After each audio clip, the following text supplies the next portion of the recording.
छठी मैया गाइज, आप लोग कैसन बानी। हम उम्मीद करम कि स्वस्थ होखम मस्त होखम। तो गाइज हम बता दें कि हम अपने मायके आगे नी और छठी मैया की बहुत बढ़न बाँह बा। कैसहूँ करके छठी मैया अपने नगर में बुला लेहनी और छठी मैया सदा के लिए हमार आंचल भर दी। और आप लोग से आग्रह विनती करब कि हमारे इस चैनल के सपोर्ट करी। तो फिर हम एगो गीत लेके आ गए नी, अच्छा लगे तो कमेंट करी।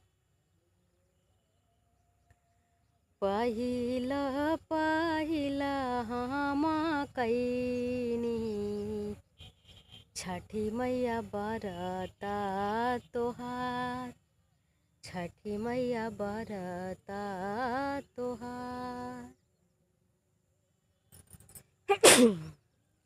पहिला पहिला हम कैनी छठी मैया बरता तोहार,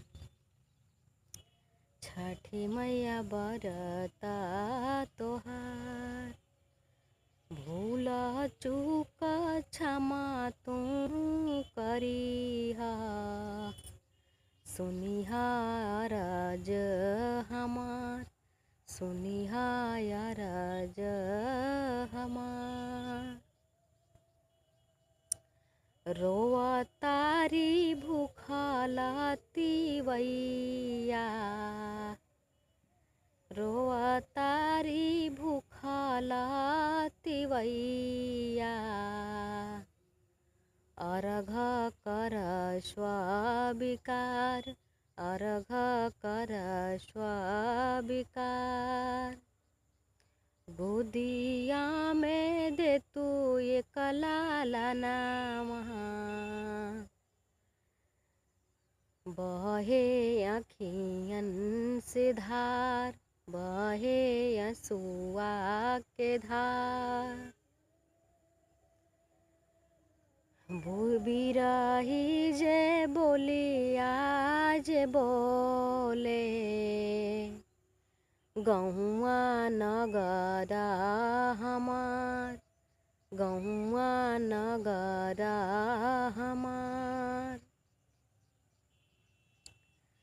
छठी माई के याराजी हम करब, दुखवा हरना हमार, दुखवा हरना हमार।